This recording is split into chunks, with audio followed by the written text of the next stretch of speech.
ചൊറിഞ്ഞ് വീട്ടിലുള്ള എല്ലാവരെയും കൊണ്ട് ഇപ്പൊ വെറുപ്പിച്ചുകൊണ്ടിരിക്കുകയാണ് റെനയുടെ ഭാഗത്ത് ചില ന്യായങ്ങളൊക്കെ ഉണ്ടായിരുന്നു അനുമോളുമായിട്ടുള്ള ഫൈറ്റിൽ. പക്ഷെ അതൊക്കെ അപ്രസക്തമാക്കിക്കൊണ്ട് റെന അവരുടെ ആ ഒരു ഗെയിം അന്തവും കുന്തവും ഇല്ലാതെ കൊണ്ടുപോയിക്കൊണ്ടിരിക്കുകയാണ്. റെനയെ സപ്പോർട്ട് ചെയ്തുകൊണ്ടിരുന്ന അപ്പാനി പോലും റെനയ്ക്കെതിരെ തിരിഞ്ഞു. കാരണം അമ്മാതിരി വെറുപ്പിക്കലാണ്.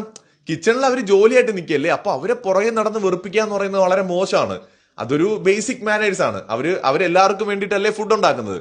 അപ്പാനി റെനയും തമ്മിൽ വലിയ വഴക്ക് നടന്നു. ശാരികയും റെനയും തമ്മിൽ വഴക്ക് നടന്നു. ഇവിടെ അപ്പാനിക്ക് പോലും ദേഷ്യം വരാൻ കാരണം ഈ പറഞ്ഞിട്ടും കേൾക്കാതെ പിന്നെയും ചൊറിഞ്ഞും കൊണ്ട് പോകുന്നതുകൊണ്ടാണ്. എല്ലാവരും പറയുന്നുണ്ട് അവര് ഫുഡ് ഉണ്ടാക്കല്ലേ, ഇപ്പൊ അത് വിട്, ഇവിടെ കിടന്ന് ഇനി ഒച്ച ഉണ്ടാക്കണ്ട, പറയാനുള്ളതൊക്കെ പറഞ്ഞില്ലേ. പിന്നെയും പുറകെ നടന്ന് ചൊറിഞ്ഞ് കിച്ചണിന്റെ അകത്ത് പോയിട്ട് വീണ്ടും ചൊറിയുന്ന കാണുമ്പോൾ ഭയങ്കര ബുദ്ധിമുട്ടല്ലേ അവർക്ക് ജോലി ചെയ്യാനായിട്ട്. അങ്ങനെ അപ്പാനി അനുമോൾക്കെതിരാണ്. അതേ സമയത്ത് റെനയുടെ കൂടെ ഇരുന്ന് ഇന്നലെയും കൂടെ അനുമോളെ കുറ്റം പറഞ്ഞ ആളാണ്. ആ അപ്പാനി വരെ റെനയ്ക്കെതിരെ തിരിയണം എന്നുണ്ടെങ്കിൽ റെനയുടെ ഗെയിം പാളിപ്പോകുന്നു എന്ന് വേണം കരുതാൻ.